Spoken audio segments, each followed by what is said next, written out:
Masuk adik, masuk. Atas. Iya, masuk. Iya, udah.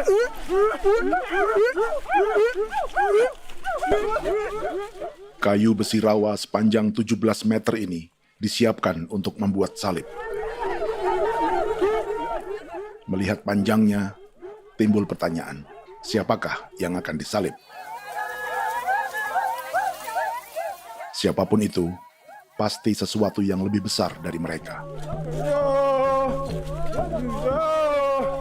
Tapi Frankie Woro, Casimilus Awe, dan warga suku Auyu di Papua Selatan ini tak akan melukai siapapun. Mereka memakai salib ini sebagai tanda perlawanan.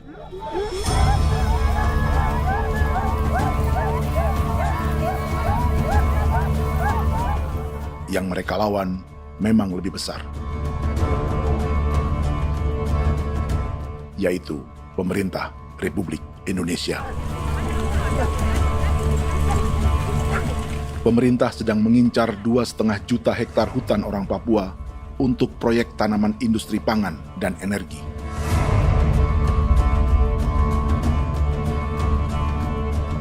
Ratusan kilometer dari salib orang-orang Auyu itu, orang Muyu sedang menyiapkan gerakannya sendiri. Tapi kali ini dalam bentuk sebuah pesta.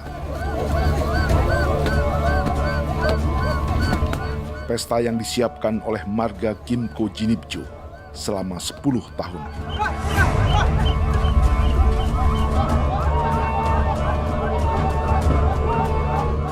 Sosok di marga ini adalah Willem Kimco, orang asli Papua yang tak punya kartu identitas kewarganegaraan manapun.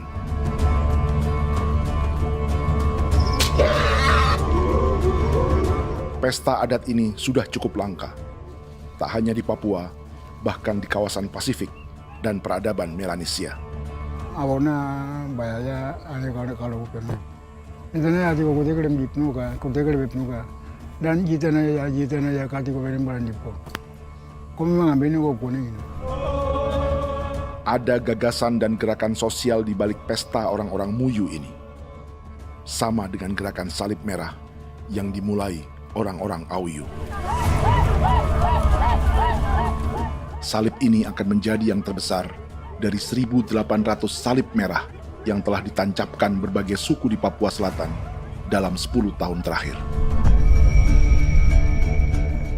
Ribuan salib merah yang dipadukan dengan palang adat adalah tanda larangan yang menyatukan unsur-unsur adat dan agama.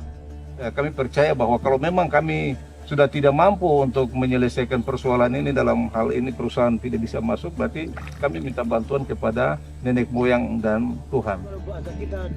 Atribut perang orang Auyu ini diukir atau dilukis, digambar di batang salib ini dengan tujuan bahwa kami larang dengan sangat keras. Jadi apabila siapapun baik dari antara kita sendiri yang melanggar batas ataupun pihak lain yang mengganggu keselamatan hak tanah adat kami, maka kami siap untuk melakukan ancaman perang.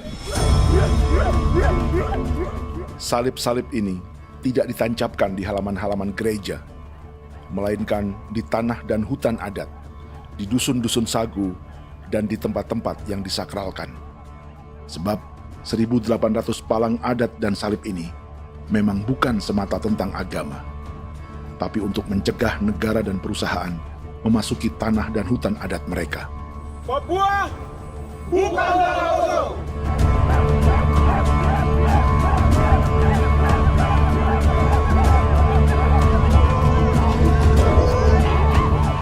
Di zaman TikTok ini, kami ingin menceritakan semua ini lewat film yang pendek.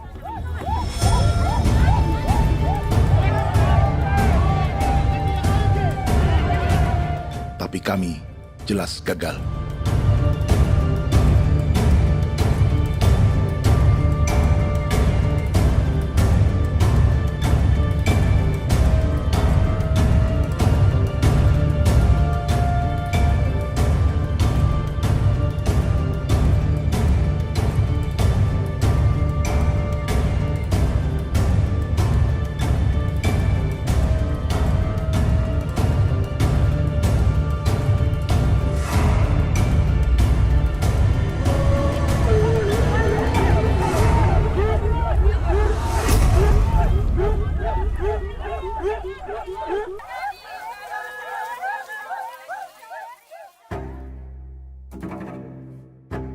Di planet ini, ada 5 pemilik hutan hujan tropis terluas yang tersisa.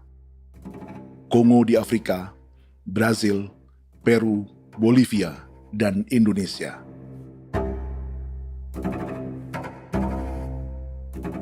Di Indonesia, satu-satunya pulau yang hutannya masih terjaga adalah Papua, pulau terbesar kedua di dunia setelah Greenland. Lewat sejarah kolonialisme yang panjang, pulau ini kini dikuasai 2 negara.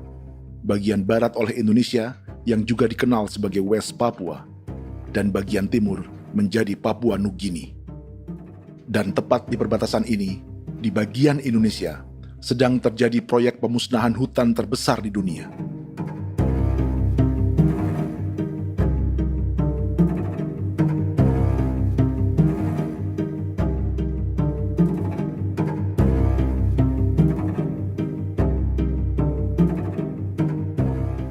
Pemerintah Indonesia sedang membuka lebih dari 2,5 juta hektar hutan untuk sawit, tebu, padi, dan peternakan.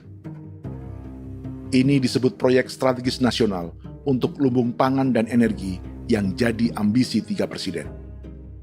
Bagian terbesar direncanakan untuk mencetak sawah seluas 1,3 juta hektar. Lalu bagian lain akan ditanami tebu seluas 560.000 hektar untuk gula dan bioetanol. Setiap liter bensin di Indonesia akan dicampur bioetanol 10% atau E10. Ada 10 perusahaan di proyek ini, dan semuanya dimiliki oleh 1 keluarga saja.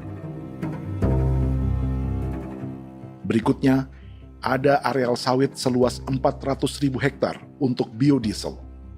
Targetnya mencampur 50% solar dengan minyak sawit atau B50.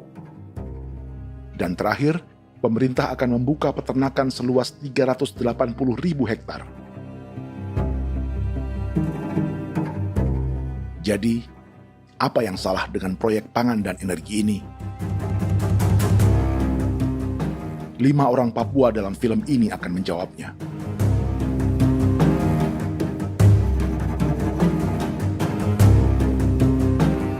Yang pertama adalah Yasinta Moiwen dari suku Marin.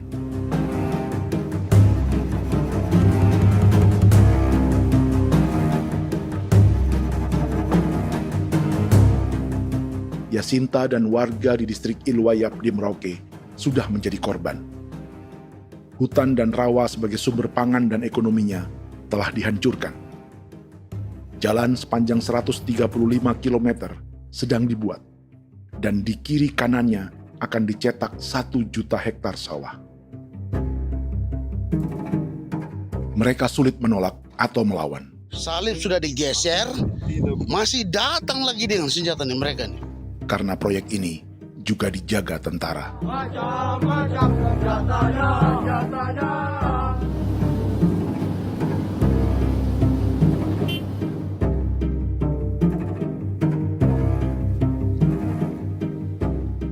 Yang kedua adalah Natalis Buer di distrik Tanah Miring, Merauke. Petani milenial ini merasa ditelantarkan. Sebab setelah hutannya diubah menjadi sawah, sebagian sawah-sawah ini tak tergarap. Orang asli Papua seperti Natalis tak punya modal untuk benih, pupuk, perawatan, hingga ongkos panen.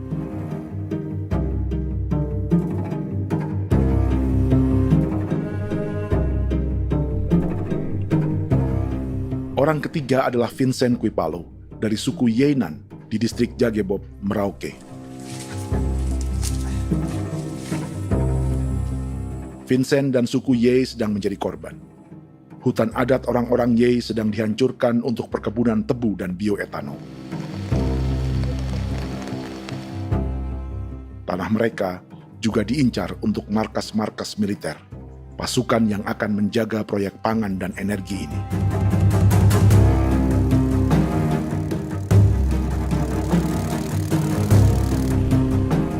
Yang keempat adalah Frankie Woro dari suku Auyu di distrik Fofi, Kabupaten Bovendigul. Hutan dan tanah mereka terancam perluasan perkebunan sawit untuk campuran biodiesel atau B50. Orang-orang dari suku Auyu ini adalah calon korban. Merekalah salah satu pelopor gerakan Palang Adat dan Salib Merah.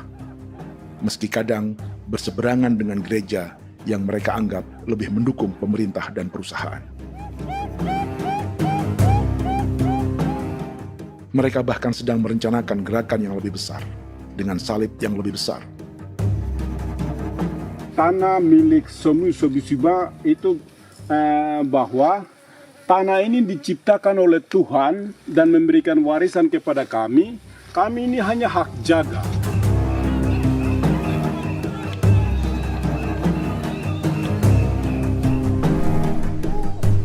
Sosok kelima adalah Willem Kimco dari suku Muyu di Bovendigul.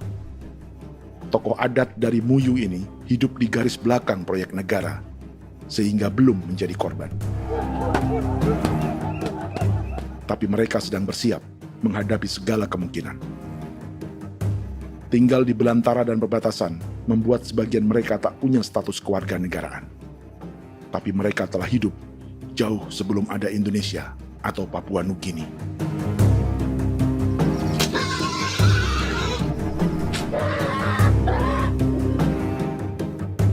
Kelimanya mewakili jutaan orang asli Papua yang sedang terancam eksistensinya. Jika kita merasa kepunahan peradaban Neanderthal di Eropa, Aztec dan Inca di Amerika, atau aborigin di Australia adalah sejarah masa lalu, film ini menceritakan bagaimana pemusnahan sebuah bangsa dan kepunahan sebuah peradaban sedang terjadi di masa hidup kita. Kepunahan bukan karena kerusakan lingkungan dan ruang hidup semata, juga karena dihantam 60 tahun operasi militer.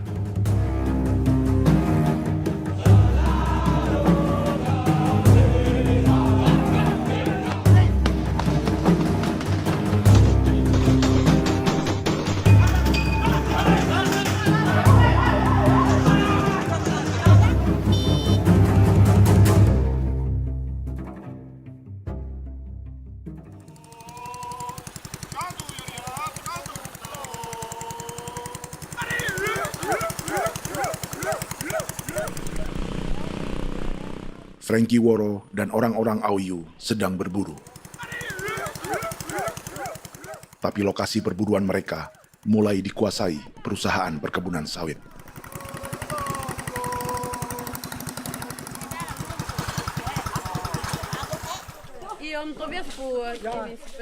Kita akan menuju arah ke Inabusu. Di sana kami akan masuk di wilayah konsesi perusahaan PT Indo Asiana Lestari, dan di situ ya ada survei-survei mereka yang mereka pernah lakukan, tapi juga kami ada lakukan tanda-tanda saksi di sana.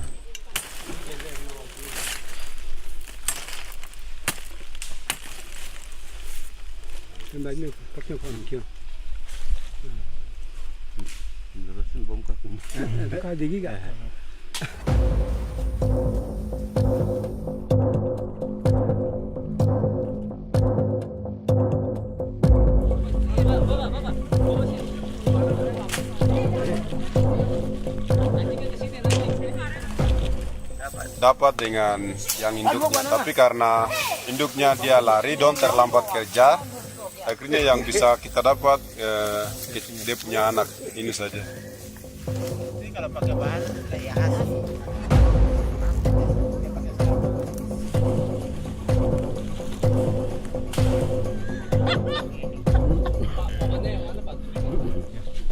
Pohon ini pohon bitanggur, dia punya kayu ini kita biasa gunakan untuk kerja perahu, dan juga kulit depu getanya itu kita pakai untuk kerja ini, panah-panah ini lem, jadikan lem ini, panah-panah. Hutan ini adalah supermarket bagi suku Auyu. Juga lumbung pangan atau bank untuk menyimpan deposito kekayaan alam. Hutan juga tempat yang penuh dengan sejarah suku, situs budaya, dan tempat-tempat sakral. Inilah yang sedang mereka pertahankan dari incaran pemerintah dan perusahaan. Untuk semua alasan ini, mereka menancapkan ribuan salib merah.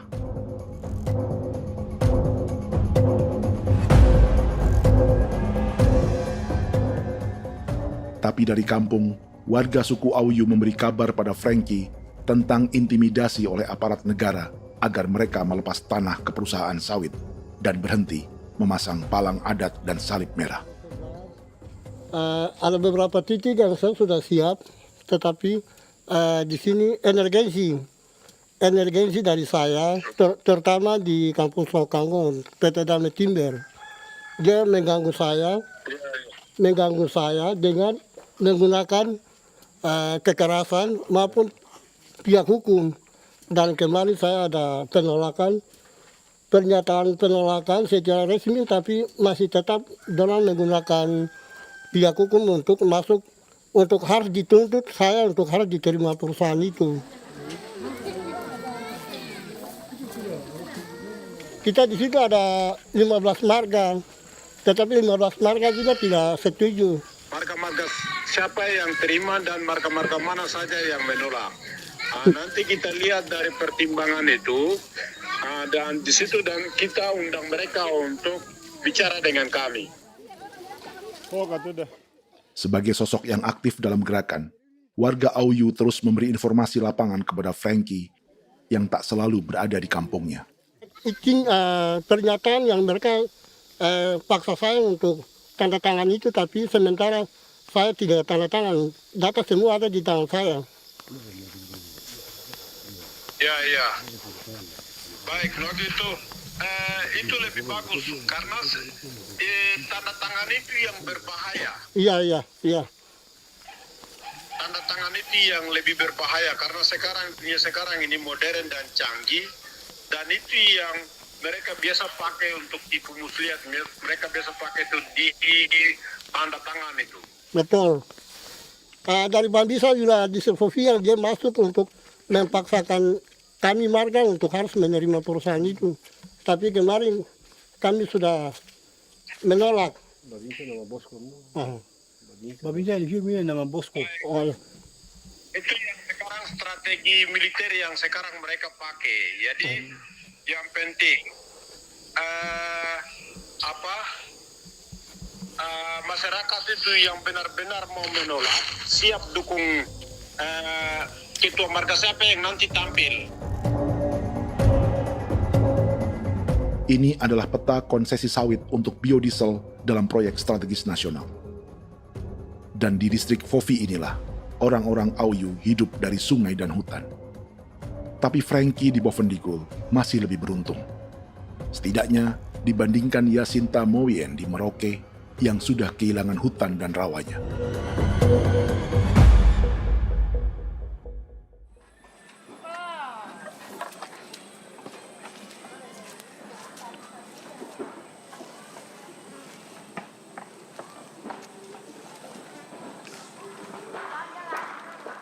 Yasinta dari suku Marin adalah petani sayur di Kampung Wanam, distrik Ilwayap, Merauke. Memanfaatkan lahan yang ada, ia berkebun dan menjual hasilnya ke pasar kampung. Ini ekonomi warga di Wanam untuk menghasilkan uang, lalu memberi barang kebutuhan yang tak bisa mereka produksi sendiri.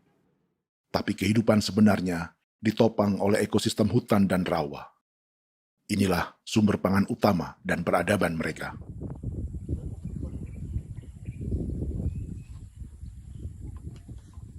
Namun ketenangan ini diusik ketika tiba-tiba pada Mei 2024, di Pelabuhan Wanam datang ratusan alat berat untuk proyek pangan dan energi pemerintah.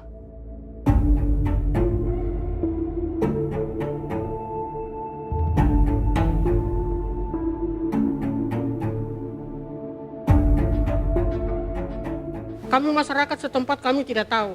Kami kaget pagi-pagi kapal sudah ada di pelabuhan kami.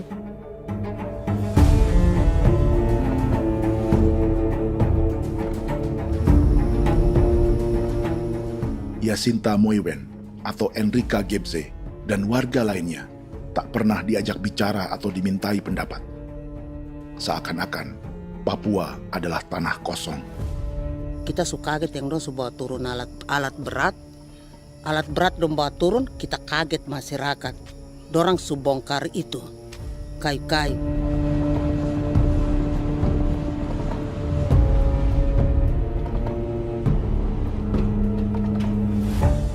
Bersamaan dengan alat-alat berat itu, juga berdatangan tentara Indonesia untuk mengawal proyek pembukaan hutan milik Jacinta.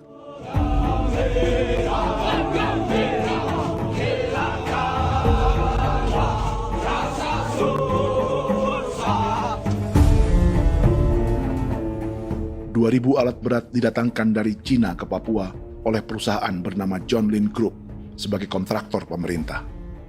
Ini disebut sebagai pesanan eskavator terbesar di dunia dengan nilai 4 triliun rupiah. Misinya membuka hutan dan rawa milik orang Marin, salah satunya untuk membangun jalan sepanjang 135 km. Sementara di kiri kanannya akan dicetak sawah yang ditargetkan seluas 1,3 juta hektar.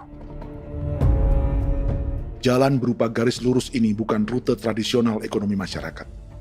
Jalan ini akan menghubungkan kawasan perkebunan sawit dan tebu di sebelah timur, juga untuk mobilisasi pasukan militer. John Lin Group adalah perusahaan yang dimiliki Andi Samsudin Arsyad atau yang dikenal dengan Haji Isam. Sebagian orang mengenalnya sebagai pengusaha yang hobi balapan mobil.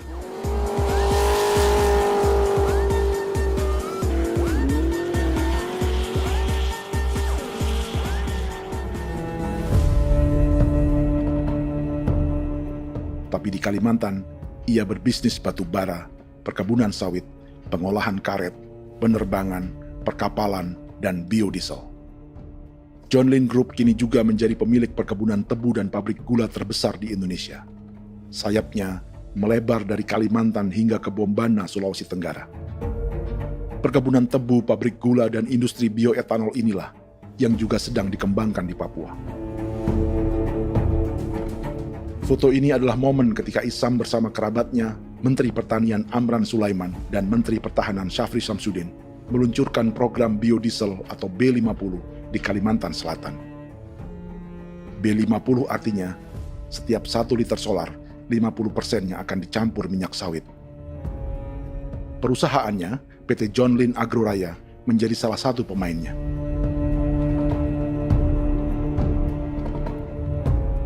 Sepanjang tahun 2025, saham PT John Lin Agroraya pernah naik hingga 700%.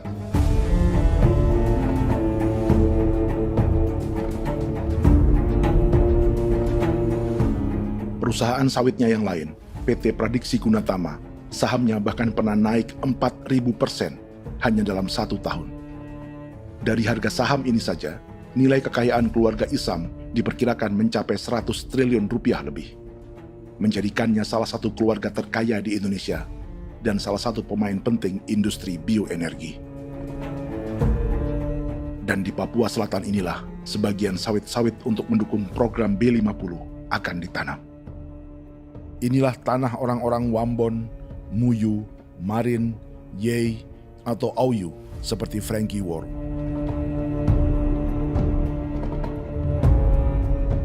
Haji Isam pernah menjadi tim kampanye nasional Presiden Joko Widodo dalam pemilu 2019 saat melawan Prabowo. Bintang Mahaputra Utama diberikan kepada Saudara Andi Syamsuddin Arsyad.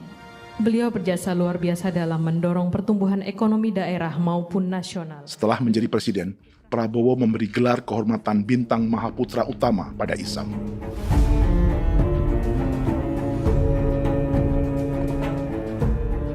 Sejumlah menteri Prabowo, juga kerabat dan orang-orang yang pernah bekerja di perusahaan Isam.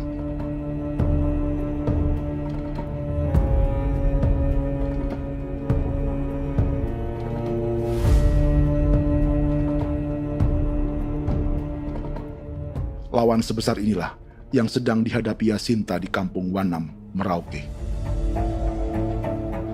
Atau petani perempuan lain seperti Enrika Gebse. Jadi alam kita ini sudah rusak. Jadi kita itu biasa jalan dari sini tuh harus pasang jerat di situ, harus cari makan di situ lagi. Itu tempat-tempat itu pasang-pasang jerat, tempat babi, rusa, sekarang sudah tidak ada lagi.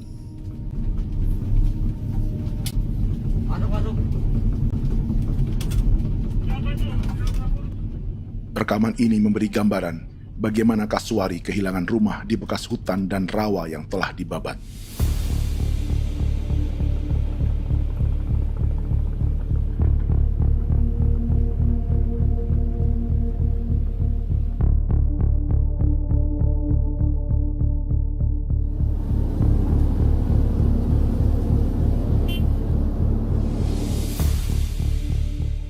Keterlibatan tentara dalam proyek pangan dan energi di Papua memakai dalih bahwa ancaman terhadap negara kini tak hanya perang secara militer, tapi juga melalui pangan dan energi. Kementerian Pertahanan pun terlibat karena proyek ini dianggap operasi militer selain perang.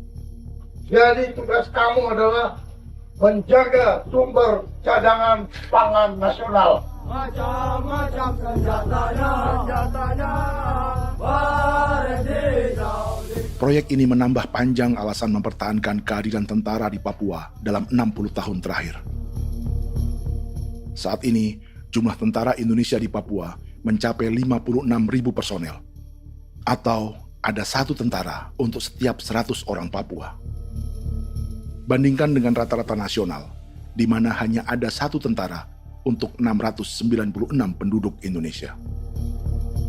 Itu belum termasuk polisi. Artinya, 1 orang Papua dijaga lebih banyak senjata dari rata-rata penduduk Indonesia.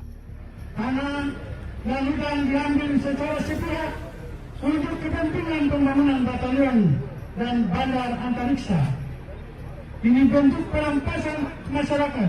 Penolakan kehadiran markas-markas militer terjadi di sejumlah tempat di Papua. Tak hanya karena trauma dan ketakutan, juga karena mengambil tanah-tanah adat.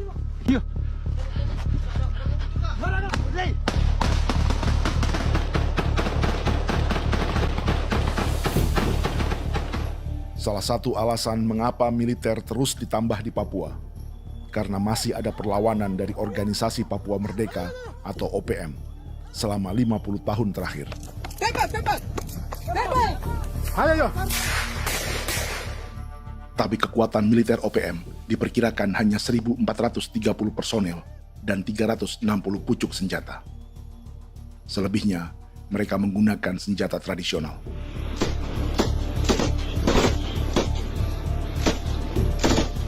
Dengan demikian, kekuatan tentara dan polisi di Papua 58 kali lebih besar dari gerilyawan Organisasi Papua Merdeka.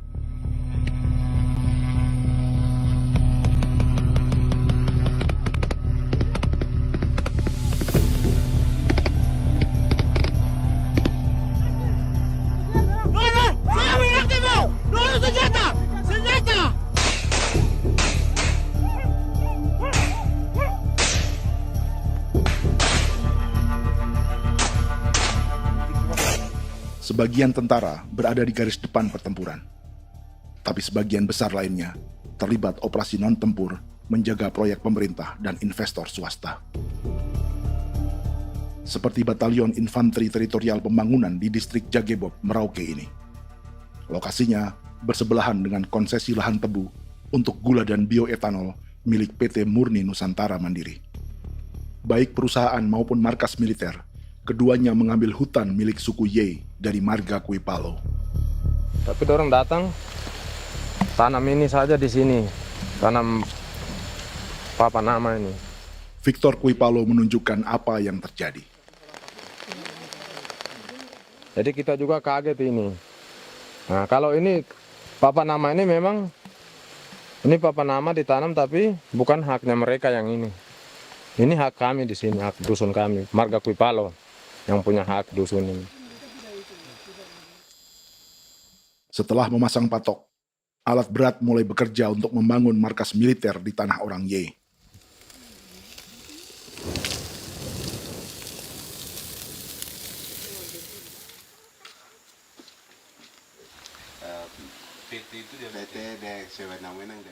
Kehadiran markas militer mengkhawatirkan warga yang pernah mengalami trauma. Takut kenapa? Kalau macam yang awal macam sekarang bu kampung hidup ini kan aman. Terus kenapa harus didirikan korem di sini? Bukankah dengan adanya Korem semakin aman ada tentara di sini? Kalau untuk kampung kayaknya tidak bisa aman kalau ada tentara, paling masyarakat dipukul itu ini. Kalau kampung hidup begini malah saya sejahtera dan saya punya masyarakat. Apa pernah ada pengalaman buruk sebelumnya dengan tentara di daerah sini? Ada yang cerita waktu pos-pos di sini tuh di 13, 12 itu zaman katanya Patimura. Memang kasihan. Malah kita punya orang ini yang dianiaya betul, dipukul. Disuruh kerja bakti tidak mau atau lama mencari, namanya kita pangkur sagu itu butuh waktu 1 minggu. Kalau lama begitu ya paling diseret apa pukul itu. Operasi militer Indonesia di Papua dimulai tahun 1962 lewat Operasi Trikora. Tapi perlawanan bersenjata pertama di Papua baru dilakukan tahun 1965 di Manokwari. Nanti tanggal 1 Mei jam 12.30 pemerintahan di Irian Barat mutlak akan jatuh di tangan.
Men wane gozul bigari me egirik munene an nimbo misle bok salat nene wam dak lek prak de oy gore bangal no so ndak lo yo nandam yanet ndang no yat de nanen di ko nerwa membri wal marwa egirik munene wa tri mbel no semana o ngal sia kaya ber kumbik nyak masla ore na me wo gosuluk ri namen wani go semane kuman nak wani wani ndemo go ndak misri namen bre go lo go nak no semana ne be minit waru ra kana bi ni dige war de mino pragit de laina bulan maret april yana mana kantan barak na lire na bam ne Jubiana lalu menamai anaknya Pengungsi Kogoya. Selain Jubiana, juga ada Emma dari Maibrat yang melahirkan di hutan. Sampai di kampung gini, katanya bilang ada tentara yang bangun jembatan. Nah, capek itu juga pun masih tahan. Kembali lagi ke hutan lagi. Seperti itu sampai saya jatuh di tengah jalan. Orang sampai terbanting di kayu semuanya. Berasa sakit begitu. Melengkapnya tuh Domika Serli, pengungsi Wako. Masyarakat sipil dari Kampung Aitrem sementara mengungsi karena kampungnya sementara dikuasai oleh TNI Polri. Seratusan ribu pengungsi di Papua saat ini jauh melampaui jumlah yang mengungsi ke Papua Nugini tahun 1984, yaitu 10.000 orang karena menghindari operasi militer.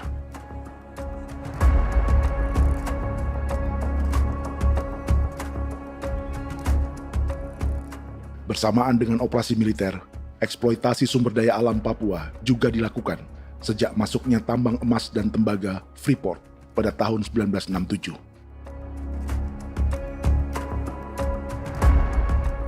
Disusul perkebunan sawit awal tahun 1980-an. Lalu ada perburuan buaya untuk diambil kulitnya. Sebelumnya, ada eksploitasi gas alam di Teluk Bintuni, pencarian besar-besaran kayu gaharu, atau pembukaan hutan tanaman industri. Ini belum termasuk perburuan dan perdagangan ikan arwana di selatan Papua, penebangan kayu merbau dari hutan-hutan Jayapura, emas di Blok Wabu Intan Jaya, bahkan nikel di pulau-pulau kecil Raja Ampat. Dan kini, dalam skala yang belum pernah terjadi dalam sejarah, Papua dipaksa mencetak sawah, tebu untuk bioetanol, dan sawit untuk biodiesel.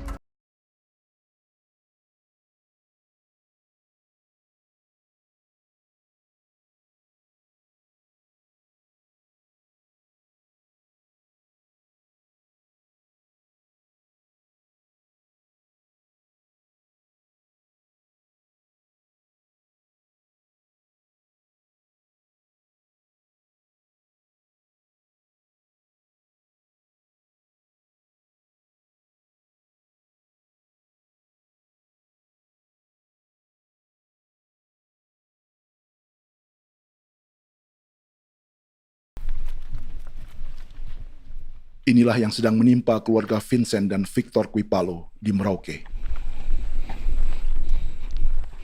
Hutan mereka diambil untuk markas militer dan industri perkebunan, PT Murni Nusantara Mandiri. 1 dari 10 perusahaan yang diberi konsesi untuk menanam tebu dan memproduksi gula serta bioetanol seluas 52.000 hektar.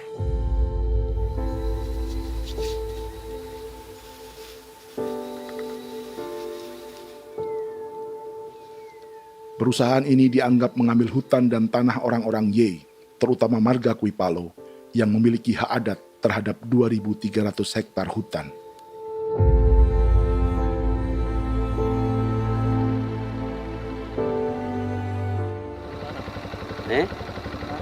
Tentara? Tentara. Oh iya, tentara.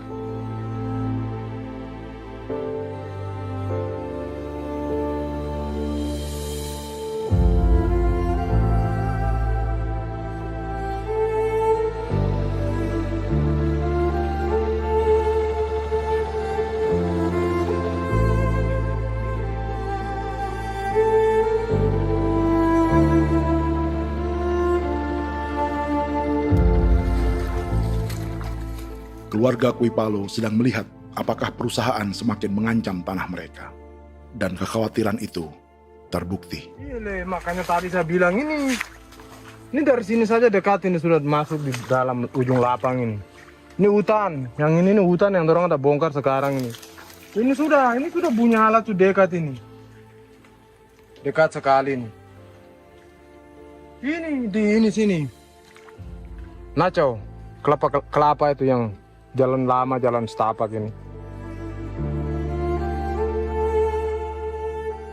Dari udara, terlihat alat-alat berat semakin mendekati tanah orang-orang Ye, marga Kuipalo.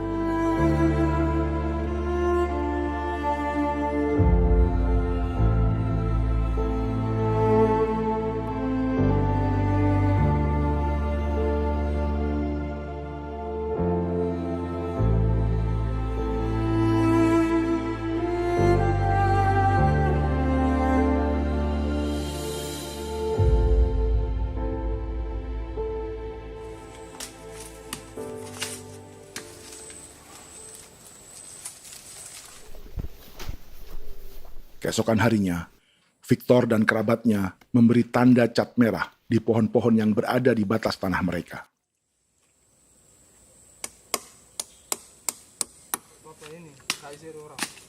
Tapi tanda peringatan adat ini tak diindahkan perusahaan.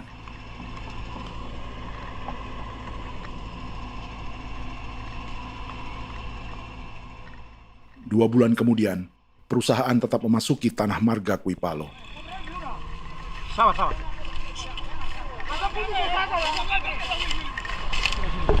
manusia, kau lihat. Tapi tidak sudah sakit hati sekali saya katakan tadi. Ini sama baik kalau tak pikiran berubah lagi ada. Kami juga punya tangan, hanya beda rambut. Mister itu juga. Woi, buka. Tidak.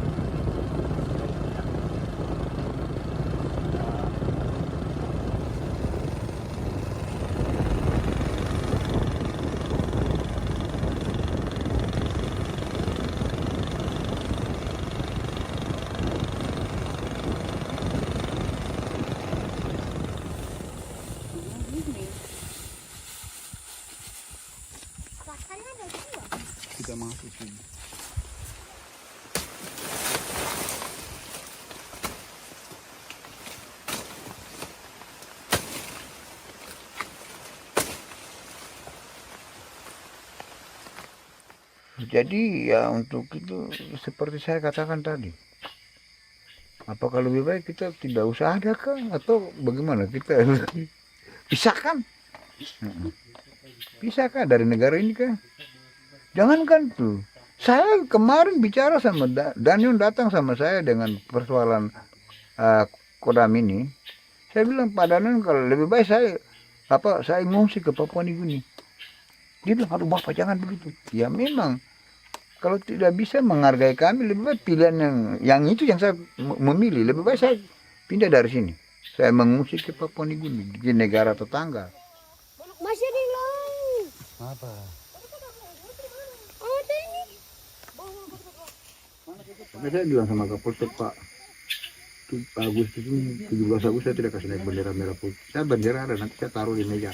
Bendera saya ada. Karena saya punya pikiran percuma kita ini merasa bahwa kita hidup di bawah naungan merah putih. Ternyata merah putih tidak lindungi kami. Tidak anggap kami sebagai kami rakyatnya. Dia lambang negara. Dan kami menghargai lambang negara itu. Ternyata lambang negara ini, kita bernaung di bawah lambang negara ini, kita tidak dilindungi. Hak kita tidak dihargai.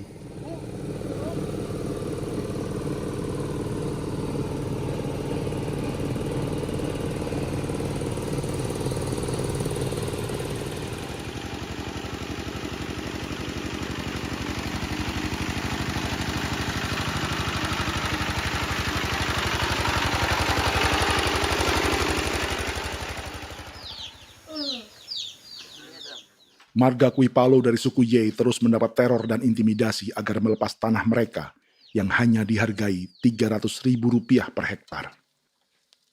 Tapi mereka tidak berjualan tanah. Makanya mama itu tidak suka untuk lepas tanah. Untuk apa? Baru di dalam hutan itu ada obat-obat tradisi. Itu sudah Kalau macam ada sayur dalam juga, kita ambil sayur yang dia tumbuh sendiri. Jadi kita ini mau kemana, kalau itu sudah digusur, ya habis. Kita ini jadi penonton. Jangan sampai kita ini duduk minta di jalan. Jadi kita tidak mau seperti itu. Makanya tanah itu kita tidak melepas. Tapi mungkin orang lain tuh dia senang saja. Lebih baik saya pegang uang merah dulu. Saya bisa beli-beli itu ini. Nanti datang uang sudah habis, gembel. Mau cari kemana lagi, hutan sudah habis. Mau makan ikan di mana, kali sudah hancur. Seperti Yasinta di Wanam, suara dan gerakan kaum perempuan Papua sangat nyaring dan tak bisa diabaikan. Saya sebagai perempuan tolak untuk perusahaan masuk di sini. Karena kalau saya terima anak-anak saya mau dikemanakan, mau tinggal di mana. Apapun yang terjadi saya tetap tolak. Demi tanah ini saya akan berjuang, demi saya punya anak-anak. Yang katanya mengutamakan anak Papua, nyatanya yang kerja kebanyakan ya orang-orang Jawa. Dan sendiri orang Jawa, tapi bukan mau bicara yang tidak-tidak. Memang kenyataannya seperti orang-orang Papua itu diterbelakangkan, kurang diutamakan, gitu.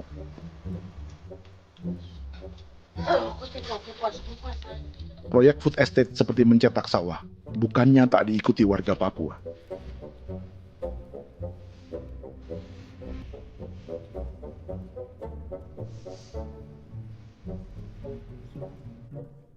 Salah satunya Natalis Buer di distrik Tanah Miring, Merauke.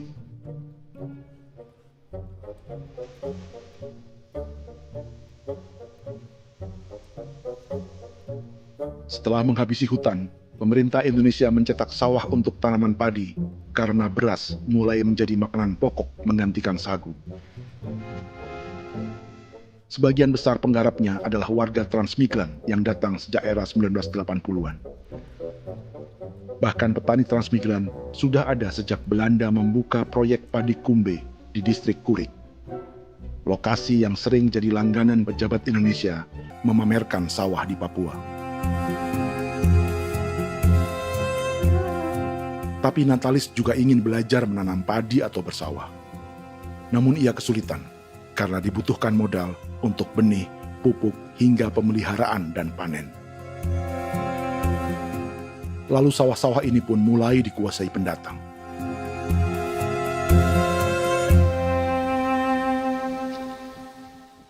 Tapi sejauh ini di kampung kami ini yang saya lihat memang ada kelompok kami punya di sini yang sudah tergabung dalam Gapoktan, kemudian masuk dalam optimalisasi lahan. Tapi menurut saya anak asli yang punya lahan di sini. Mereka tidak punya. Pemerintah dalam hal ini adalah Kementerian Pertanian bersama-sama Kementerian Pertahanan yang dalam hal ini pada garis di bawahnya adalah TNI Angkatan Darat, memberikan support yang maksimal kepada masyarakat khususnya di Merauke dalam rangka. Saya kemarin habis 9 juta. 9 juta ya? Iya, 9 juta karena dia sudah tidak dipakai toh. Ya. Perempuan Papua seperti Filomina juga mau bertani. Pemerintah memberi bantuan Rp900.000 per hektar lewat program optimalisasi lahan atau OPLAH. Tapi dibanding biaya produksi dan harga jual gabah, Filomina mengaku berkali-kali rugi dan kini memutuskan tak lagi menggarap sawahnya. Terus kita harus cari uang untuk kombeng. Betul. Karung kita beli. Karung beri sendiri lagi. Tenda kita beli. Ini dari yang offline ini don tidak siapkan. Tidak ada. Tidak ada ya, jadi mama don sendiri. Itu yang saya udah bilang, 900.000. Itu modal untuk kerja sawah ini. Mulai dari kerja sampai nanti panen. Panen. Wih, ngeri sekali. Iya, lucu toh? Tidak dapat itu. Betul, Mam. Kalau disuruh tanam ubi berhektar-hektar, mari datang. Kita tahu cara rawatnya bagaimana, iya. Tanamnya bagaimana, tanam model bagaimana supaya hasilnya model begitu. Kita tahu. Kalau yang ini kan kita baru belajar. Sebagian hutan milik warga Senayu di Merauke sudah dibuka untuk sawah dan kebun tebu oleh PT Global Papua Abadi. Proyek pertanian ini dikerjakan oleh Kodim Merauke. Mereka melepas sebagian tanah karena ingin belajar bertani. Saya punya nenek moyang tidak ajar saya tanam padi.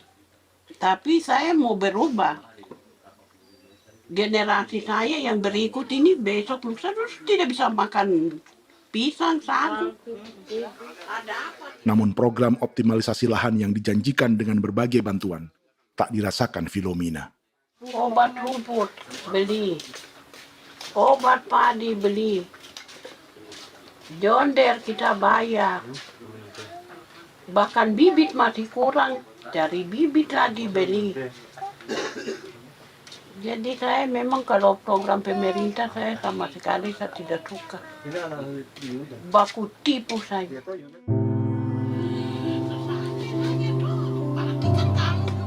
Mereka merasa ditinggalkan sendiri, jatuh bangun belajar bertani padi. Sementara sumber pangan dan air yang semula mudah didapat, kini telah berganti sawah dan kebun tebu. Dulu kita masih bisa jalan, nanti masak di kali, pakai air kali. Minum pakai air kali. Sekarang, kok mau masak? Tidak ada air. Air sudah susu, mau minum tidak bisa.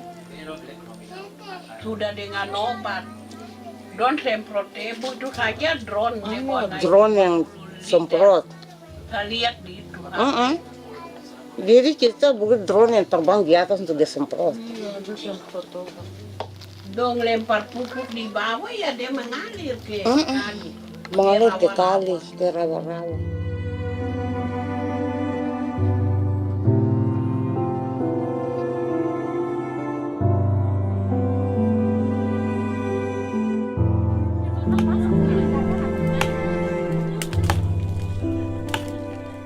Seperti pertanian sawah bagi orang Bali atau Toraja, bagi orang Auyu dan suku-suku lainnya di Papua Selatan, sagu juga bukan semata tentang pangan.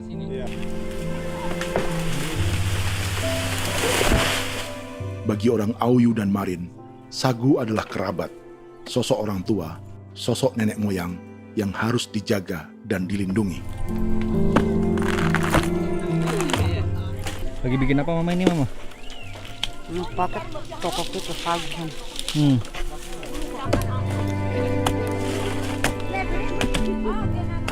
Kami diingatkan oleh leluhur, sagu itu tidak boleh digusur dan tidak boleh diganggu dengan cara apapun, dan di dalam rangka kepentingan apapun tidak boleh. Kamu harus bela, bahkan sampai nyawa pun harus menjadi taruhan demi membela keselamatan keberadaan sagu di atas tanah ini.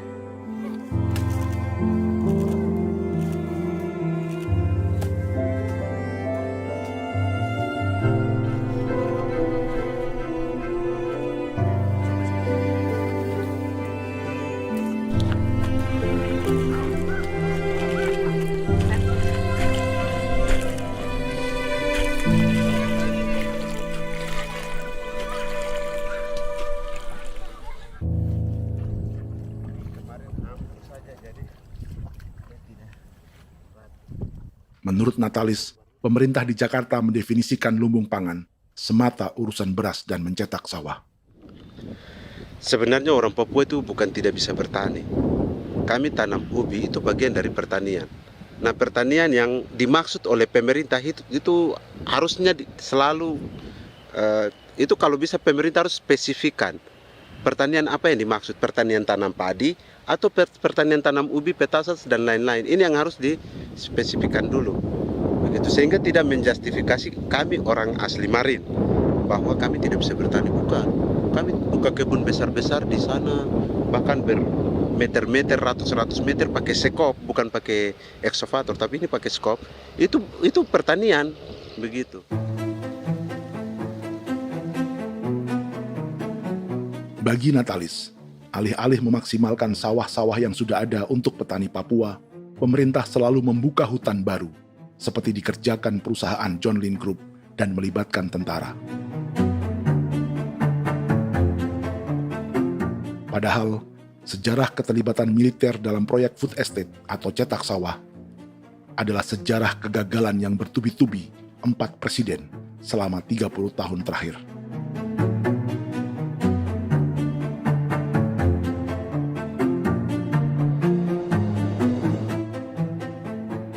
Papua bukan yang pertama menjadi proyek lumbung pangan yang melibatkan tentara. Kalimantan telah menjadi korban 30 tahun sebelumnya.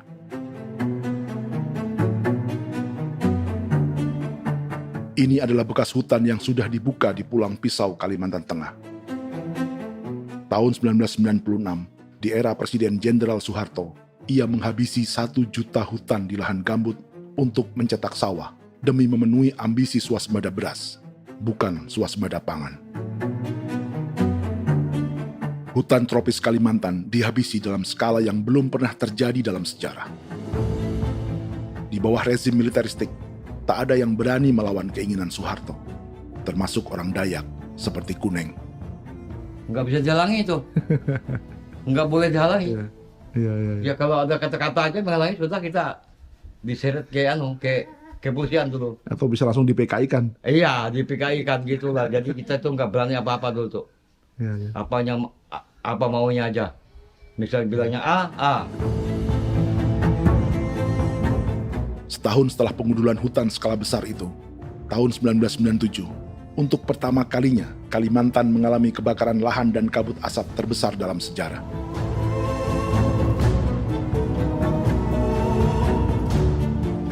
Sebagai ilustrasi, ini kondisi kabut asap tahun 2015.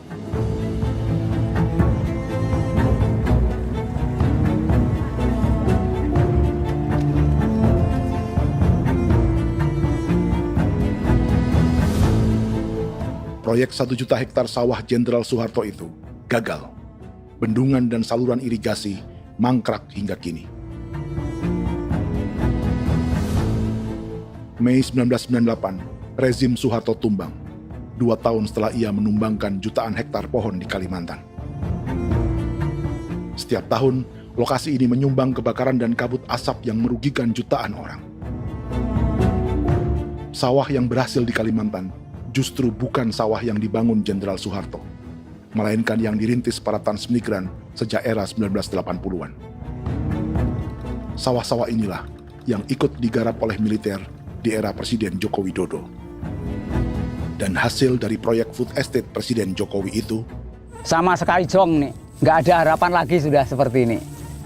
Tapi Jokowi terus memperluas area food estate hingga 16.000 hektar. Presiden Jokowi juga menyerahkan urusan lumbung pangan ini kepada Prabowo yang saat itu menjadi Menteri Pertahanan. Salah satunya di Kabupaten Gunung Mas, Kalimantan Tengah, untuk membuka perkebunan singkong seluas 31.000 hektar. Food Estate Singkong Jenderal Prabowo ini dimulai dengan membuka 600 hektar hutan di Tawai Baru. Proyek singkong untuk bioetanol ini pun dijaga tentara. Dan seperti Jenderal Soeharto, proyek Jenderal Prabowo ini pun gagal.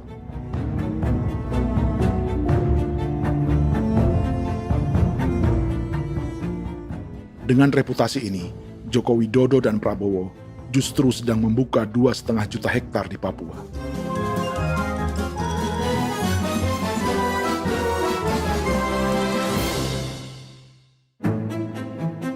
Setelah Jenderal Soeharto, Presiden Jenderal Susilo Bambang Yudhoyono juga mencoba membuka food estate di Papua sejak tahun 2010. Namanya Merauke Integrated Food and Energy Estate atau MIFE. Proyek ini juga gagal. Lalu di lokasi yang sama, Jokowi berusaha meneruskan dengan proyek mencetak sawah 1,2 juta hektar yang juga gagal. Sekarang yang paling siap adalah 1,2 hektar. Yang 1,2 juta hektar. Dan kini, Prabowo yang pernah gagal dengan 600 hektar singkong di Kalimantan justru akan mengulangi di Papua dengan skala 2,5 juta hektar. Di daerah Papua pun harus ditanam kelapa sawit supaya bisa menghasilkan juga BBM dari kelapa sawit. Dalam setiap proyek pangan dan energi di Papua, yang lebih menonjol bukan tanaman pangannya, melainkan untuk energi atau bahan bakarnya. Sawit untuk biodiesel dan tebu untuk industri bioetanol. Ada 10 perusahaan yang diberi konsesi hingga 0,5 juta hektar untuk tebu. Dan 10 perusahaan itu dimiliki oleh satu keluarga saja.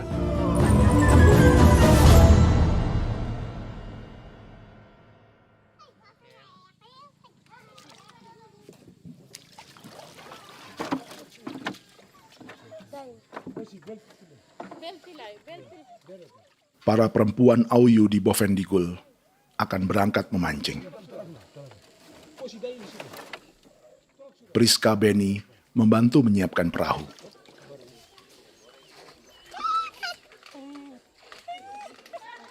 Mereka akan mengumpulkan bahan pangan di hutan untuk persiapan acara penancapan salib merah berikutnya.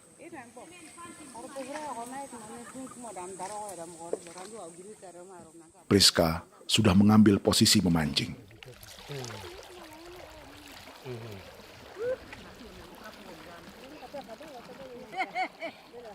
1.800 salib merah telah dipasang di wilayah adat berbagai suku di Papua Selatan untuk menghalau perusahaan sawit dan tebu.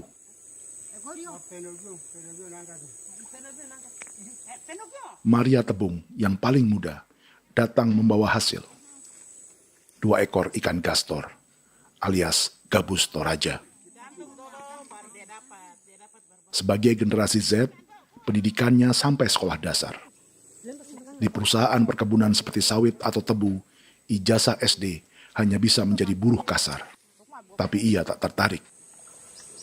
Karena kita hidup itu dari alam, kita pancing, juga di darat, bawa anjing, terus bikin pagar sagu, dapat babi, bawa baru kita makan. Jadi kita tidak mau perusahaan masuk. Sementara Priska Beni masih mencari peruntungan. Tapi baginya, menjadi nelayan di Sungai Fofi masih lebih baik daripada bekerja 9 tahun di perkebunan sawit. sudah pengalaman, jadi kita tidak mau lagi. Sudah berapa lama ketika kerja itu? Selama di sana. 9 tahun di sana. 9 tahun? Saya baru pulang dari perusahaan. Selama 9 tahun kerja di sawit, bisa punya rumah kah? Atau Tidak. motor kah? Tidak. Johnson kah? Tidak. Cuma makan saja. Pendapatan juga kan tidak lebih. Habis dimakan.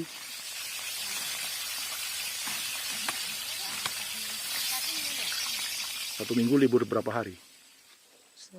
Tidak libur. Minggu tetap kerja? Tetap kerja. Tidak bisa ke gereja? Hari Minggu kerja. Hari Minggu juga kerja. Dia tidak mengenal agama perusahaan itu. Di grup perusahaan sawit Korindo, Priska digaji 2 juta rupiah per bulan dan tinggal di mes karyawan. Tapi gaji itu dipotong bahan makanan atau BAMA rata-rata 1 juta rupiah setiap bulan. Korindo adalah grup perusahaan yang salah satu usahanya adalah hutan tanaman industri dan sawit di Bovendigul dan Merauke. Di Papua, mereka memakai bendera PT Tunas Sarwa Ema. Perusahaan ini pernah memberi bantuan pada Keuskupan Agung Merauke. Keuskupan Merauke belakangan mengeluarkan pernyataan mendukung proyek strategis nasional di Papua. Umat Katolik yang memprotes sikap gereja tersebut ditangkap polisi. Jadi selama 9 tahun tidak bisa nabung? Tidak. Makan saja. Makan saja. Makan saja. Menabung bagaimana? Keperluan banyak. Sudah sampai. Habis di anak-anak uang sekolah. Uang 1 juta itu mana sampai. Mau nabung juga tidak cukup. Sudah pengalaman, jadi kalau di sini perusahaan mau masuk tidak.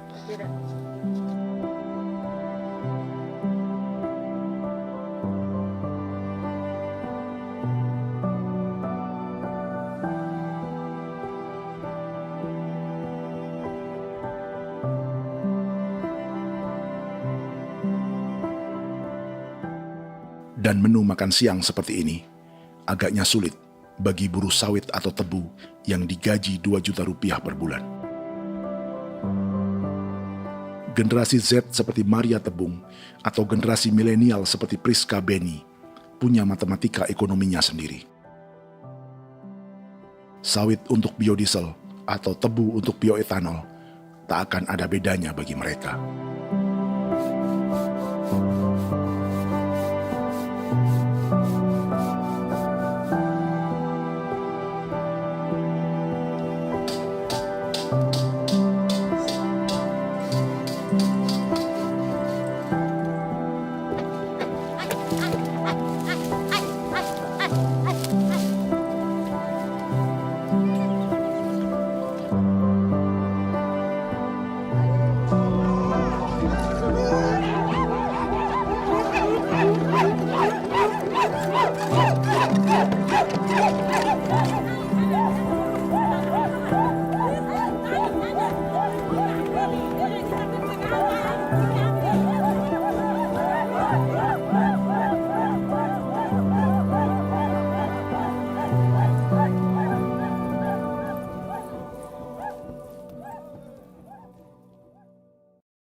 Perkebunan tebu 1,5 juta hektar di Merauke adalah ide 3 presiden untuk menggenjot penggunaan bioenergi sebagai campuran bahan bakar fosil. Selain swasembada pangan, swasembada energi di daerah Papua pun harus ditanam kelapa sawit supaya bisa menghasilkan juga BBM dari kelapa sawit. Juga tebu menghasilkan etanol. Singkong, kasava juga untuk menghasilkan etanol. Bioetanol adalah bahan bakar nabati atau tumbuhan yang dapat dicampur dengan bensin. Sama dengan program biodiesel yang mencampur solar dengan minyak sawit. Pertamina saat ini sudah menjual BBM bioetanol dengan campuran 5% yang dipasarkan dengan merek Pertamax Green 95. Tapi pemerintah ingin menaikkan kadarnya menjadi 10% atau E10. Maka ke depan kita akan mendorong untuk ada E10 Kemarin malam sudah kami rapat dengan Bapak Presiden. Bapak Presiden sudah menyetujui untuk direncanakan mandatori 10% etanol. Idenya untuk mengurangi ketergantungan pada bahan bakar fosil yang diimpor dan menimbulkan polusi.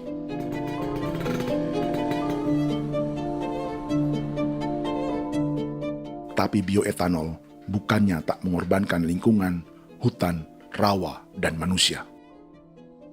Karena program E10 membutuhkan 7,3 miliar liter bioetanol, maka lahan yang dibuka untuk menanam tebu bisa mencapai 1,3 juta hektar. Sementara saat ini, luas perkebunan tebu di Indonesia hanya 500 sampai 600 ribu hektar. Artinya, butuh lahan baru hingga 800 ribu hektar untuk menanam tebu. Dan 500 ribu hektar diantaranya sedang dibuka di Papua. Hutan yang tadinya untuk menumbuhkan pangan berubah jadi tanaman untuk bahan bakar di jalanan. Kecepatan pulihnya hutan beradu dengan jumlah dan kecepatan kendaraan di jalanan.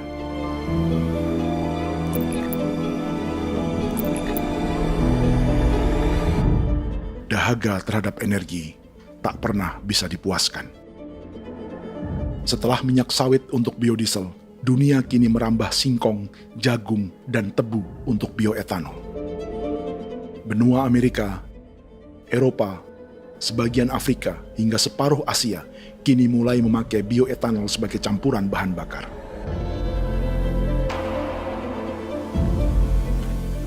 Selain perebutan lahan, masa depan dunia juga dibayangi semakin mahalnya harga pangan karena persaingan antara perut manusia dengan tangki kendaraan.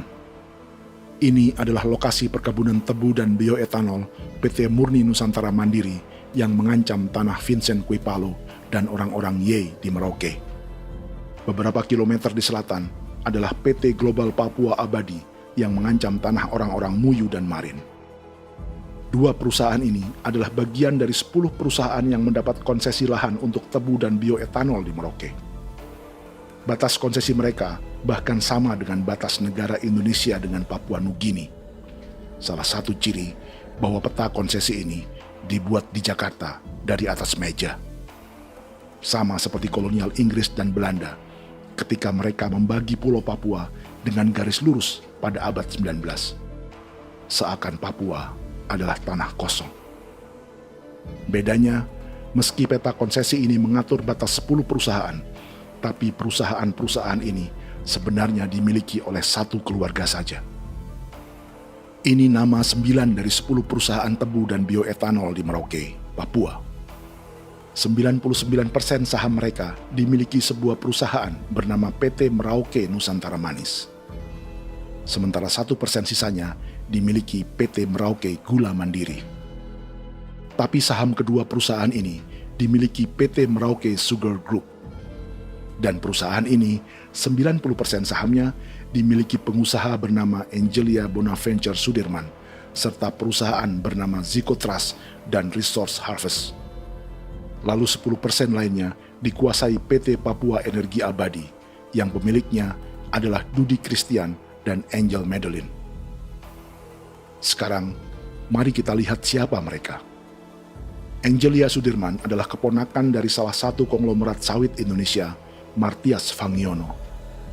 9 perusahaan di Papua ini berada di bawah bendera Merauke Sugar Group. Dan Merauke Sugar Group hanya satu dari 7 grup perusahaan milik keluarga Fangiono.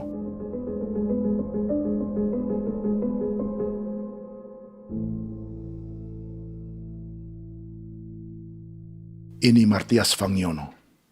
Seperti Haji Isam, Martias selama ini dikenal sebagai pengusaha sawit yang kini merambah bisnis tebu dan bioetanol. Ini momen saat penanaman perdana tebu di Merauke bersama Presiden Joko Widodo Juli 2024. Di sini juga ada anak Martias Fangiono, yaitu Wirastuti Fangiono. Wirastuti adalah salah satu yang menonjol dari keluarga Fangiono. Tahun 2025, Forbes mencatatnya sebagai konglomerat termuda dengan kekayaan 23 triliun rupiah yang mengendalikan 2 grup usaha, FAP Agri dan Surya Dumai Industri. Keduanya adalah perusahaan sawit dan biodiesel. anak dan bapak ini adalah investor utama bagi Jokowi dan Prabowo untuk proyek tebu dan bioetanol di Papua. Sementara yang ini adalah Martua Sitorus, pemilik raksasa agribisnis dunia, Wilmar International, yang juga memegang konsesi sawit di Papua lewat berbagai perusahaan. Tapi Martua kini memakai bendera baru, yaitu KPN Corporation atau Karunia Prima Nastari. KPN inilah yang memiliki kelindan bisnis dengan keluarga Fangiono untuk proyek tebu Merauke. Apalagi grup Wilmar yang didirikannya juga pemain gula utama di Australia. Tahun 2010, Wilmar membeli 100% saham perusahaan gula terbesar Australia, Sucrogin. Akuisisi senilai 1,5 miliar dolar Amerika ini langsung menjadikan Wilmar pemain tebu terbesar kelima dunia. Sebagian bibit tebu yang ditanam di Merauke adalah varietas yang dikembangkan Lembaga Riset Gula Australia atau Sugar Research Australia. Sugar Research Australia lalu menjalin kontrak pengembangan bibit dengan PT Global Papua Abadi milik Fangiono. Tapi masalahnya, Sugar Research Australia adalah badan publik yang tugasnya memajukan petani tebu dan sebagian dananya berasal dari pajak warga Australia. Itu artinya, warga Australia membiayai pengembangan bibit tebu untuk investor dan pemerintah Indonesia. Dokumen ini menunjukkan bahwa lembaga yang dibiayai warga Australia itu pernah memiliki kontrak penyediaan bibit dengan PT Global Papua Abadi milik keluarga Fangiono.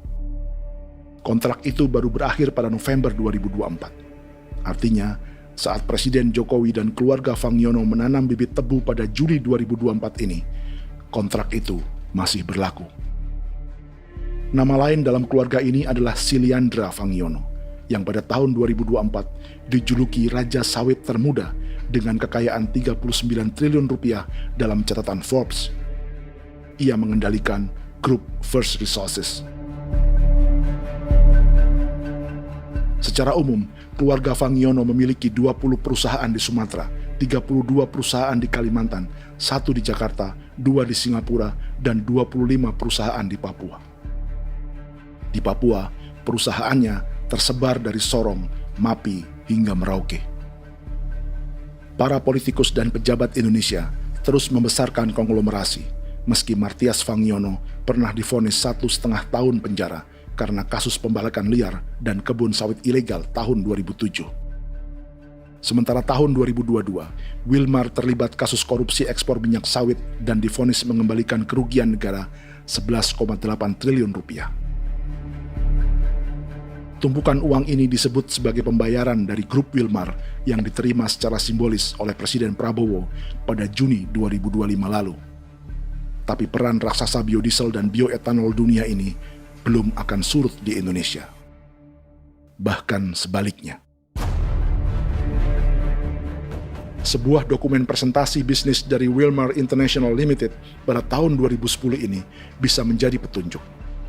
Presentasi ini bagian dari proses pembelian 100% saham raksasa tebu Australia, Sucrogin. Dalam presentasi ini, Wilmar mengaku ditawari konsesi lahan 200.000 hektar di Papua, atau dulu disebut Irian Jaya, untuk menanam tebu. Dengan penerbangan hanya 2,5 jam dari kantor Sucrogin di kota Townsville ke Merauke, Wilmar akan mengawinkan bisnis gula dan bioetanolnya menjadi pemain dunia. Dan lokasi yang diincar oleh Wilmar adalah distrik Ilwayap di Merauke, kampung halaman Yasinta Moiwen. Dan persis disinilah, 14 tahun kemudian, ribuan eskavator John Lynn Group milik Haji Isam mulai membuka hutan sebagai kontraktor pemerintah. Presentasi dan gagasan ini dibuat oleh Wilmar pada Juli tahun 2010. Sebulan kemudian, Agustus 2010, pemerintah Presiden Susilo Bambang Yudhoyono meluncurkan proyek Lumbung Pangan dan Energi Merauke atau Merauke Integrated Food and Energy Estate. Targetnya membuka lahan 1 juta hektar dalam 5 klaster yang masing-masing 200.000 hektar. Angka yang sama dengan presentasi Wilmar. 5 tahun kemudian, 2015, giliran Presiden Joko Widodo yang mau melanjutkan proyek pangan dan energi 1,2 juta hektar. Menjelang pensiun sebagai presiden, Jokowi kembali menggencarkan proyek ini dan melibatkan Prabowo sebagai Menteri Pertahanan. Jokowi lalu mendukung Prabowo sebagai presiden berpasangan dengan anaknya, Gibran Rakabuming Raka sebagai wakil presiden. Kini, setelah menjadi presiden, giliran Prabowo yang melanjutkan proyek bioetanol dan biodiesel dengan memobilisasi militer dan melibatkan pejabat-pejabat yang juga para elit partai koalisinya.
Tahun lalu, hutan-hutan di Pulau Jawa dalam waktu singkat berubah menjadi perkebunan tebu di bawah rezim kolonial Belanda.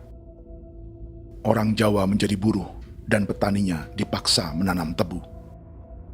Dari kolonialisme dan politik tanam paksa itu, Belanda memperkaya negara dan para investornya.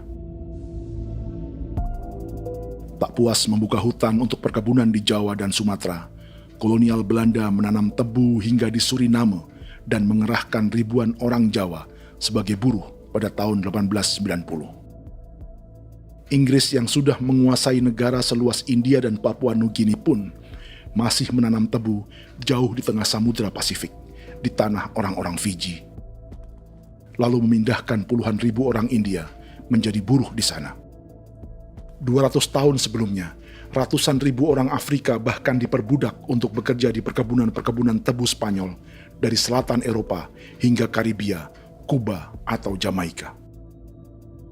Jika dulu tebu menjadi gula atau emas putih, kini cerita kolonialisme tebu berlanjut di Papua untuk bahan bakar nabati atau bioetanol. Dan seperti semua cerita tentang kolonialisme, akan ada yang berpesta dan ada yang membayar. Dalam setiap cerita pesta kolonialisme, baik di Jawa, Karibia, atau di Papua, selalu melibatkan para elit lokal, dari pejabat, perwira, hingga agamawan. Tapi dalam setiap kolonialisme, juga selalu ada cerita tentang mereka yang mempertahankan diri dan melawan.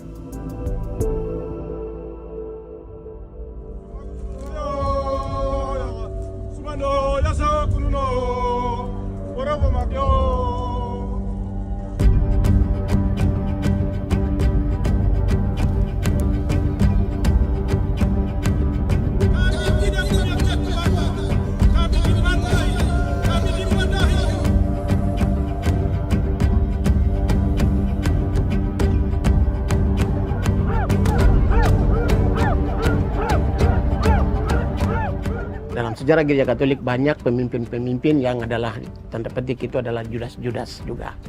Jadi itu sudah pasti karena itu adalah manusia. Nah, satu sisi sebagai manusia dalam perjalanan digoda, apalagi ada dalam posisi-posisi jabatan ya mungkin banyak tawaran-tawaran lain, lalu disitulah terjadi pergeseran keberpihakannya kepada misi gereja tadi itu untuk umat, untuk mereka yang tertindas.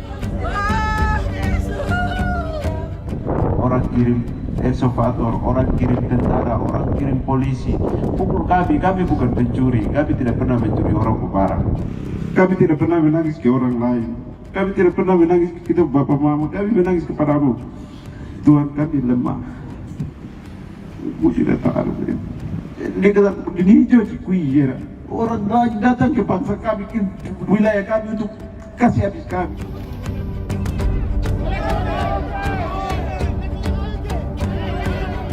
Kimam Dehi, Ya Kimam Dehi, Bono Ya Hadigul Dehi, Bono Ya Hadigul Dehi. Kita buat saksi seperti begini untuk menolak perusahaan apapun yang masuk di tanah kami. Kalau kita kasih, kita bikin rusak sekarang, kita punya generasi berikutnya mau dapat kemana. Jadi kita nyatakan sikap di sore hari ini, kami tolak. Apa yang dilakukan pemerintah untuk PSN adalah kejahatan. Pemerintah bagian dari kejahatan, aktor perusak dan pembunuh terhadap negara, terhadap alam, hutan, terhadap manusia. Jadi negara jadi aktor pembunuh. Jadi Pilatusnya siapa? Negara, pemerintah Jakarta ini. Tanah Wiu bukan kosong. Masyarakat adat kami masyarakat. Perusahaan tolak. Lihat asal.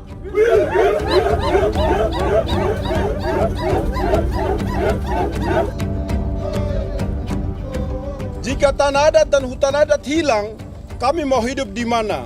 Maka di sini saya mau bilang, negara jangan tipu-tipu kami lagi.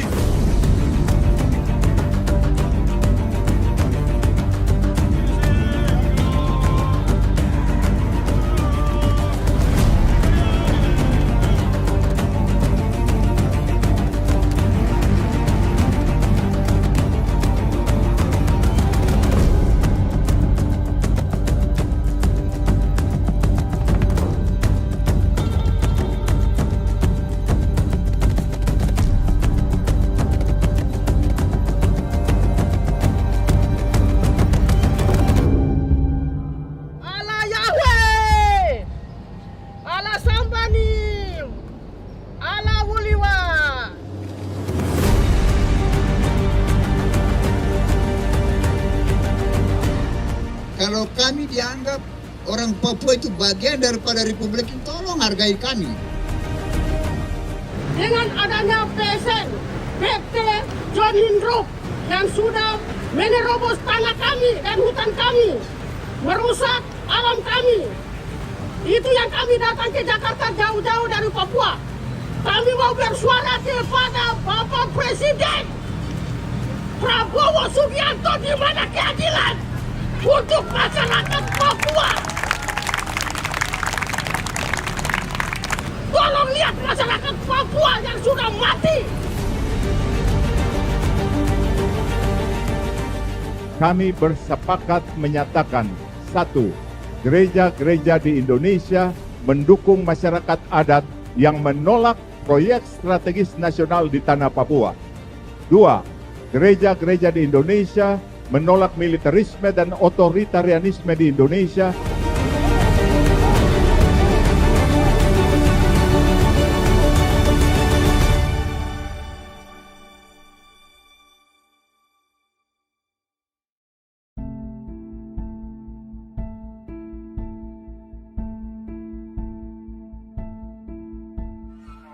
Kita sering merasa banyak hal buruk sudah jadi cerita sejarah. Dan kita sekarang hidup lebih baik, lebih beradab, atau mustahil melakukan kejahatan seperti di masa lalu. Kita tidak lagi menghukum mati orang dengan memenggal kepalanya. Kita menembaknya atau menyuntik racun agar tertidur dan mati. Tapi ada hal-hal yang tak berubah. Salah satu pembantaian yang kuat di ingatan kita adalah kejahatan Nazi atau genosida di Rwanda. Padahal pembantaian juga sedang terjadi di masa kita, seperti di Gaza, Palestina. Penghancuran sebuah peradaban seperti Indian di Amerika atau aborigin di Australia juga kita anggap masa lalu. Sekarang kita merasa lebih baik dan lebih toleran. Padahal proses penghancuran bahkan pemusnahan yang sama sedang terjadi terhadap bangsa Melanesia di Papua. Begitu juga dengan praktik kolonialisme. Kita merasa penjajahan seperti dilakukan Portugis, Inggris, atau Belanda sudah menjadi sejarah. Dan Indonesia tidak mungkin menjajah. Padahal itulah yang sedang terjadi dan dirasakan di Papua.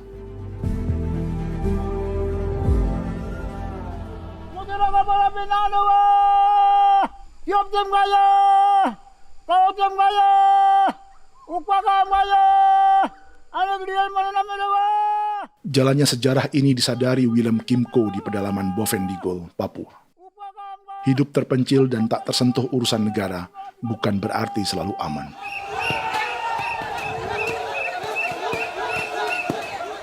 Untuk sampai di tempat ini, orang-orang Muyu menempuh 2 hari berjalan kaki mengarungi hutan, lembah, dan sungai.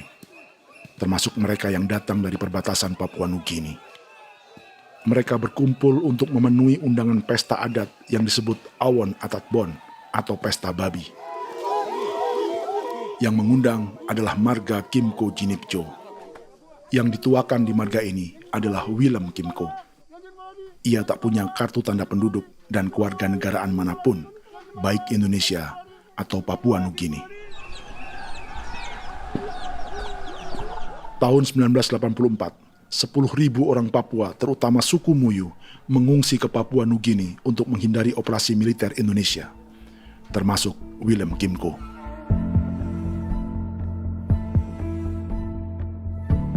Apa yang membuat pesta adat ini istimewa?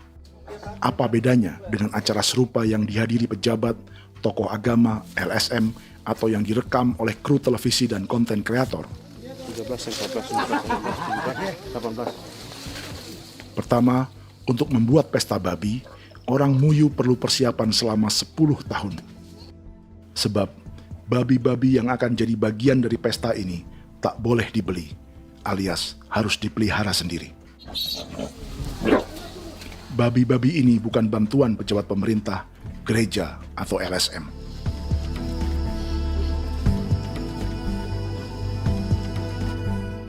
Yang kedua, babi-babi ini tidak dipelihara di kandang. Jadi punya nama babi ini kah? Harimau. Harimau? Harimau. Dia kulit dengan ini bulu di harimau, macam harimau begitu kan, kasih nama harimau. Setelah diberi nama, mereka dilepas liarkan di hutan sejak kecil. 10 tahun kemudian, jika tiba saatnya pesta, para pemburu akan mencari mereka di dalam 479 hektar hutan milik marga Kimco. Suku atau marga lain tak akan mencurinya di hutan, karena mereka sudah punya babi dan wilayah masing-masing. Itu artinya mereka harus tetap menjaga dan mempertahankan hutannya agar babi-babi bisa hidup. Demikian juga dengan lahan pangan mereka, yang menumbuhkan sagu, keladi, atau aneka sayuran.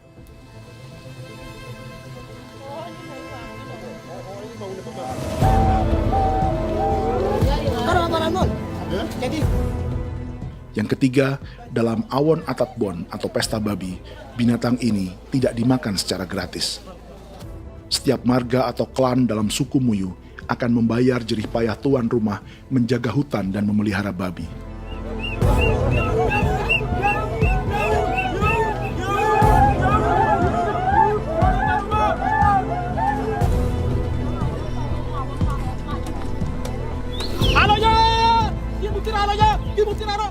Ini seperti arisan untuk menjaga budaya dan lingkungan. Bagian dari budaya dan ekonomi timbal balik yang ditandai dengan siklus memberi dan menerima.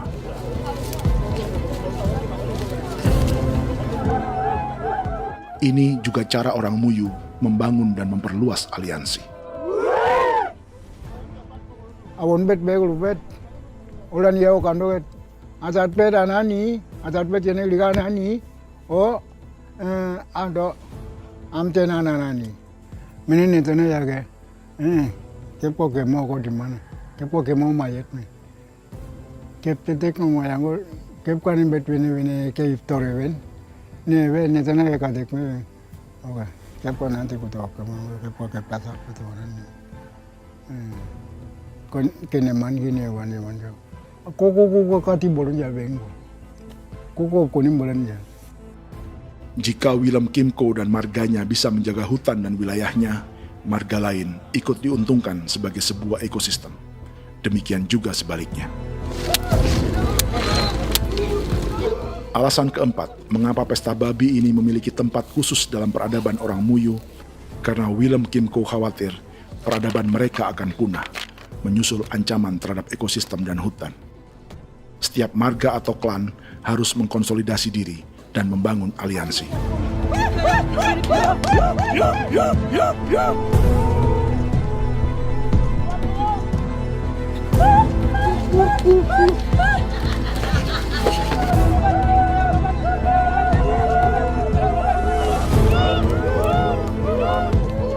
Kekhawatiran Willem dan orang-orang Muyu tak berlebihan. Ruang hidup mereka bersinggungan dengan proyek bioetanol dan biodiesel pemerintah Indonesia. Mereka juga tahu apa yang telah dan sedang menimpa suku lain seperti Auyu di Bovendigul atau Yainan dan Marin Anim di Merauke.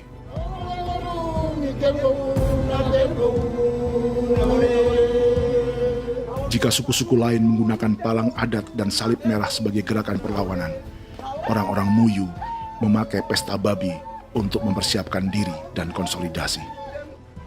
Sebab, berbeda dengan saat mengungsi tahun 1984, kali ini yang datang ke tanah orang-orang Muyu tak hanya tentara, juga alat-alat berat bersama para pebisnis pangan dan energi. Mau ke Palu, mau datang.